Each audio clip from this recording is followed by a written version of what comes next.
Well, my friends, rarely do you see a debate as consequential as what we saw tonight between Donald Trump and Kamala Harris. The conventional wisdom is debates don't matter.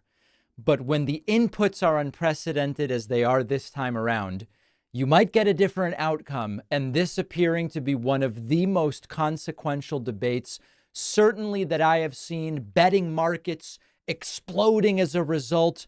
Twitter and Threads and X and TikTok and everybody is ablaze because no one expected Donald Trump to perform this poorly. I don't know that I've ever seen such a one-sided domination in a debate. Let's get into it. Kamala Harris clearly having decided in advance she's going to shake Donald Trump's hand. Trump didn't want to do it, but Kamala Harris walks over. He was too petty to meet her halfway. But it is what it is. Kamala Harris. Let's have a good debate. Nice to see you. Have fun. Thank you. There it is. And this was emblematic of the way the entire debate went. Kamala Harris going right at high prices in her first opportunity to speak, undercutting Trump's plan to attack her on inflation, a very smart strategy. And Trump, on the other hand, using his first response to talk about migrants taking black jobs. Oh, my goodness. Yes. On top of that, we have millions of people pouring into our country from prisons and jails, from mental institutions and insane asylums. And they're coming in and they're taking jobs that are occupied right now by African Americans and Hispanics, and also unions. Unions are going to be affected very soon. Kamala Harris not only sort of narrating Trump's responses with her smirks and signs of confusion, but her first response to Trump just very solid, very strong, prepared. And border security during this debate, but I would like to let Vice President Harris respond on the economy here. Well, I would love to. Let's talk about what Donald Trump left us. Donald Trump left us the worst unemployment since the Great Depression. Donald Trump left us the worst public health epidemic in a century. This is where Trump started to get agitated. Trump's calm at the beginning did not last long. Donald Trump left us the worst attack on our democracy since the Civil War. And what we have done is clean up Donald Trump's mess. What we have done and what I intend to do is build on what we know are the aspirations and the hopes of the American people. But I'm going to tell you all in this debate tonight, you're going to hear from the same old tired playbook, a bunch of lies, grievances, and name-calling. What you're going to hear tonight is a detailed and dangerous plan called Project 2025 that the former president intends on implementing if he were elected again. I believe very strongly that the American people want a president who understands the importance of bringing us together, knowing we have so much more in common than what separates us. Some early jitters for the vice president, but she came off as very ready and very prepared. And the triggering did not take long. We'll get to when Trump's forehead became purple. We will get to where Trump's upper lip started flop sweating and he was spitting all over his microphone. But here is Trump starting to get agitated, calling Kamala Harris a Marxist. I was going to send her a MAGA hat. She's gone to my philosophy, but if she ever got elected, she'd change it. And it will be the end of our country. She's a Marxist. Everybody knows she's a Marxist. Her father's a Marxist professor in economics, and he taught her well. But when you look at what she's done to our country, and when you look at these millions and millions of people that are pouring into our country... Kamala Harris just slowly but surely putting the pins and needles in Trump, getting increasingly agitated was Trump as she would go a little further and a little further, and Kamala hitting Trump where it really hurts, just ridiculing his stupid rally. Instead of fixing a problem. And I'll tell you something, he's going to talk about immigration a lot tonight, even when it's not the subject that is being raised. And I'm going to actually do something really unusual, and I'm going to invite you to attend one of Donald Trump's rallies, because it's a really interesting thing to watch. You will see during the course of his rallies, he talks about fictional characters like Hannibal Lecter. He will talk about windmills cause cancer. And what you will also notice is that people start leaving his rallies early out of exhaustion and boredom. And I will tell you, the one thing you will not hear him talk about is you.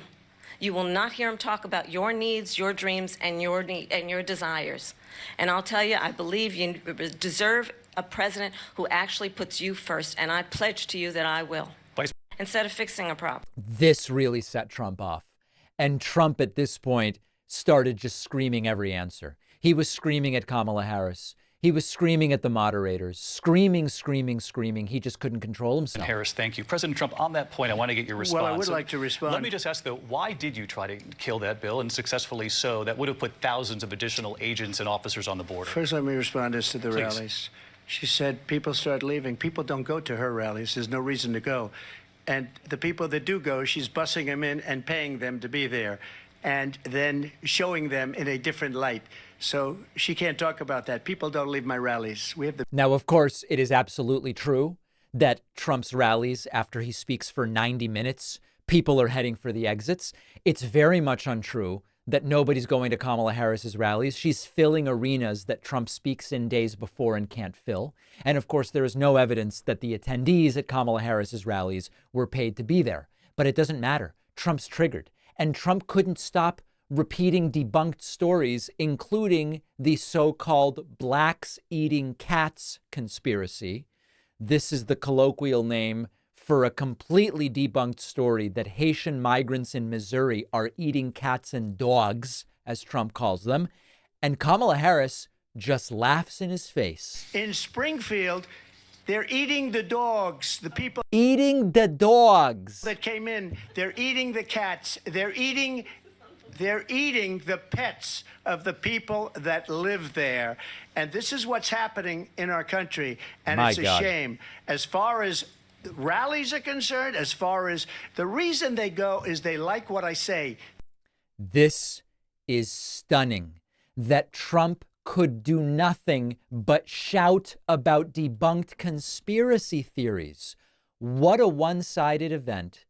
And Kamala Harris did not lose her cool. I wondered whether it would happen, and it did. She brings up Trump's crimes and his sexual assaults. And at this point, Trump is just hanging by a thread. Crime is down all over the world except here. Crime here is up and through the roof. Despite their fraudulent statements that they made, crime Fraud. in this country is through the roof. And we have a new form of crime. It's called migrant crime. And it's happening at levels that nobody thought possible. President Trump, as you know, the FBI says overall violent crime is actually coming down in this country. But Vice Excuse me, President the Harris, FBI they were defrauding statements. They didn't The FBI is a fraud. include the worst cities. They didn't include the cities with the worst crime. It was a fraud. Just like their number of 818,000 jobs that they said they created turned out to be a fraud. President Trump, thank you. I'll let you respond, Vice President Harris. Well, I think this is so rich. Here we go. Coming from someone who has been prosecuted for national security crimes, economic crimes, election interference, has been found liable for sexual assault, and his next big court appearance is in November at his own criminal sentencing. And let's be clear where each person stands on the issue of what is important about respect for the rule of law and Yeah. respect for law enforcement. The former vice president called for defunding federal law enforcement, 45,000 agents, get Yep. this, on the day after he was arraigned on 34 felony counts.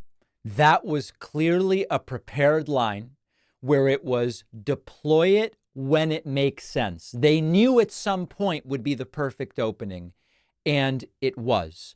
Trump got so furious, he tried to blame Kamala Harris for the fact that a Republican tried to shoot him. President. Weaponized, please. We got to This is the continue one here. that weaponized, not me. She weaponized. I probably took a bullet to the head because of the things that they say about me. They talk about democracy. I'm a threat to democracy. They're the threat to democracy with a President fake Trump. Russia investigation. And there it is. Talking about the fact that Trump doesn't respect democratic norms is what made a Republican go and shoot Donald Trump.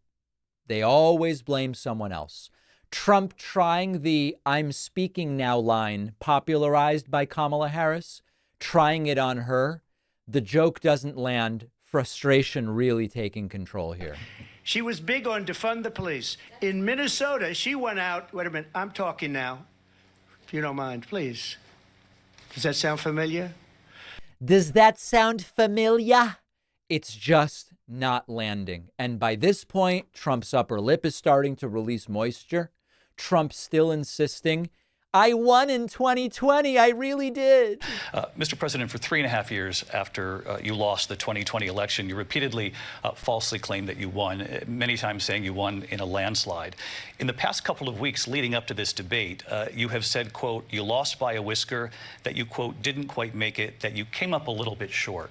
I said that? Are you now acknowledging that you I said that? lost in 2020? No, I don't acknowledge that at all. But I you said did that say sarcastically. But You know those- that. It was said, oh, we lost by a whisker. That was said sarcastically. Look, there's so much proof. All you have to do is look at it. And they should have sent it back to the legislatures for approval. I got almost 75 million votes, the most votes any sitting president has ever gotten. I was told if I got 63, which was what I got in 2016, you can't be beaten. The election, people should never be thinking about an election as fraudulent. We need two things. We need walls, and we have to have it. And here Trump goes off script and he goes on to something else unrelated to the election. And then, good for him, David Muir fact checks Donald Trump's lies about the 2020 election. And Trump just goes crazy. He just starts ranting and raving while Kamala Harris looks at him like, what are you doing? You're blowing this. Why they're allowing them to come into our country. I did watch all of these pieces of video. I didn't detect the sarcasm, lost by a whisker, we didn't quite make it. And we should just point out here as clarification, and you know this, you and your allies, 60 cases in front of many judges, many of them No Republican. judge looked at it. And said they there was said no we didn't have widespread fraud. standing. That's the other thing. They said we didn't have standing, a technicality. Can you imagine a system where a person in an election doesn't have standing? The president of the United States doesn't have standing. That's how we lost. If you look at the facts, and I'd love to have you'll do a special on it. I'll show you Georgia, and I'll show you Wisconsin, and I'll show you Pennsylvania, and I'll show you. We have so many facts and statistics, but you know what? That doesn't matter, because we have to solve the problem that we have right now. That's old news. And the problem that we have right now is we have a nation in decline, and they have put it into decline. Trump crumbling. At this point, there's this sort of purple spot between his eyebrows. He's sweating from his upper lip. His microphone is covered in spit. And Kamala Harris is just like, what is this guy talking about? Now, maybe the moment that really stung Trump the most was when Kamala Harris said, 81 million people fired him. That's it. And he can't accept it. This was very well delivered. I ask you about something that's come up in the last couple of days. This was a post from President Trump about this upcoming election just weeks away. He said, when I win, those people who cheated, and then he lists donors, voters, election officials, he says will be prosecuted to the fullest extent of the law, which will include long-term prison sentences. One of your campaign's top lawyers responded saying, we won't let Donald Trump intimidate us. We won't let him suppress the vote. Is that what you believe he's trying to do here? Donald Trump was fired by 81 million people. So let's be clear about that. And clearly he is having a very difficult time processing that. But we cannot afford to have a president of the United States who attempts, as he did in the past, to upend the will of the voters in a free and fair election. She delivered that so perfectly. He's just having trouble accepting that. She made him so pitiable and pathetic and like he just has no business even being in this contest, which he doesn't, but somehow Republicans put him in this position. You almost feel bad for him. She makes him look so pitiable and pathetic. Wow. Trump at one point trying a very gross, quiet please. Putin would be sitting in Moscow, and he wouldn't have lost 300,000 men and women. But he would have been sitting in Moscow. Quiet, please. He would have been sitting in Moscow. Quiet, please. Quiet, please. And then finally, Vice President Kamala Harris with a reminder that it's not Biden that Trump is running against. from being destroyed. I want to take this to Vice President Harris. I want to get your thoughts on support for Ukraine in this moment, but also as commander-in-chief, if elected, how would you deal with Vladimir Putin, and would it be any different from what we're seeing from President Biden? Well, first of all, it's important to remind the former president you're not running against Joe Biden, you're running against me. I believe the reason that Donald Trump says that this war would be over within 24 hours is because he would just give it up. And that's not who we are as Americans. Let's understand what happened here. I actually met with Zelensky a few days before Russia invaded. So listen, I don't know how much of a difference this debate will make. Let me do the glasses thing.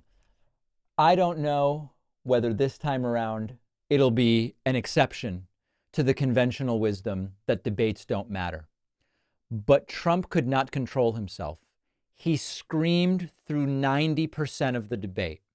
And Kamala Harris didn't let her guard down even for a moment in terms of being the adult in the room and presidential. Now, what are they going to say? They'll say Trump was passionate and she was a cold fish, that he was the one with the energy and she wasn't. They'll say it was 3-on-1 because it was Kamala plus the moderators against Donald Trump. But this performance was so bad that I just don't know that those narratives are going to make a dent. Now, as a reminder, we were at Kamala Harris plus 1.1 nationally going into this debate. We now will give it 7 to 10 days and see where the polling lands after it's all said and done. I expect that this gives her a boost and that Trump gets even more desperate. We now have to get to the finish line. Please subscribe to the YouTube channel. Be with us until the election and beyond. Hit that subscribe button. It's free, youtube.com/The David Pakman Show. Pre-order my forthcoming book, The Echo Machine, at davidpakman.com/echo. Let's build here on some incredible momentum from Kamala Harris. It even surprised me. I expected that she would do well, but have noticeable jitters. I expected Trump would lie, but keep it together. Boy, was I wrong. Let me know your thoughts. info@davidpakman.com.